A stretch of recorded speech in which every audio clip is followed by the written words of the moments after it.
Hey, welcome back.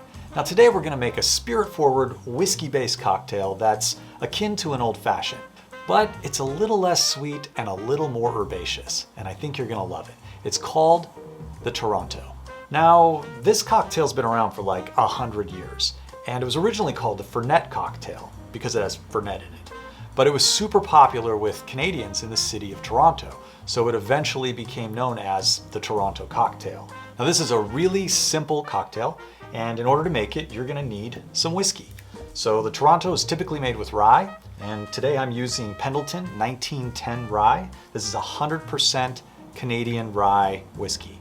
Of course, you could use any whiskey that you want, but Torontos are traditionally made with rye, and I figure going with a Canadian rye is sticking with the theme. And you're also gonna need some Fernet Branca. So this is what gives the drink its unique character. Fernet is an Italian Amaro that's made with herbs, roots, and spices, and it lends a bitter dryness to the drink that just wouldn't be there without it.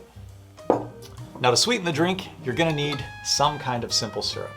Today I'm using Demerara syrup. This is made with an unrefined sugar that adds a little bit more complexity to the cocktail. I think it works really well in brown spirit drinks, but it's perfectly fine if you use a regular simple syrup in your Toronto. The last ingredient you're gonna need is the bitters. And for the Toronto, we're using Angostura bitters. So pretty simple drink, 4 ingredients: rye whiskey, Fernet, Demerara syrup, and Angostura bitters. Now this is a stirred cocktail, so in order to make it, we're gonna need to start with a mixing glass.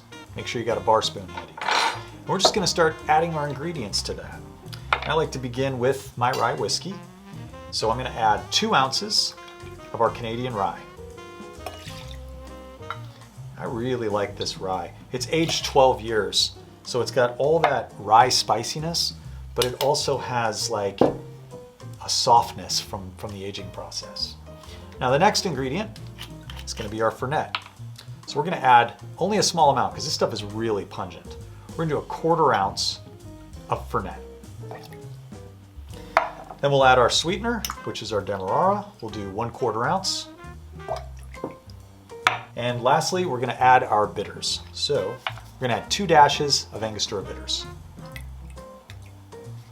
Now that all of our ingredients are in there, we just need to add some ice. And then we're just gonna give it a stir. Maybe about 60 revolutions, whatever that means to you.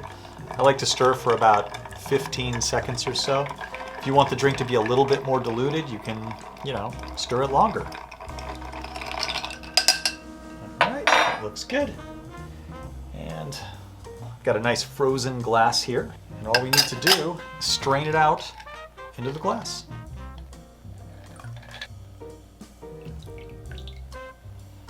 Looks like your average classic whiskey drink. And to garnish it, we are going to use an orange peel. So I'll just slice off a little bit.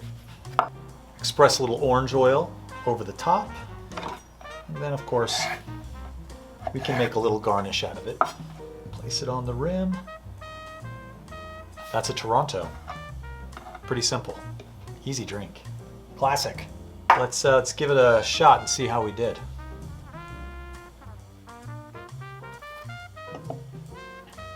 Yeah, it's got that classic whiskey spirit-forward vibe. It's a little bit like an old-fashioned, especially with the orange on there. I think you could try this with a lemon, it'd be pretty darn good. Overall, this is kind of like the old-fashioned's drier herbal cousin. That's how I like to think of it. Now I stuck with the Canadian whiskey theme for this cocktail, but if you've got another whiskey that you like to make your Torontos with, because there really are no rules, then let me know down in the comments below, and who knows, maybe I'll try making one with the whiskey that you like. Anyway, that's the episode. That's a Toronto cocktail. Go ahead and hit like and subscribe if you haven't yet, and we will see you on the next episode. Cheers. It's just another one of those drinks named after a city, like the Manhattan or the Brooklyn.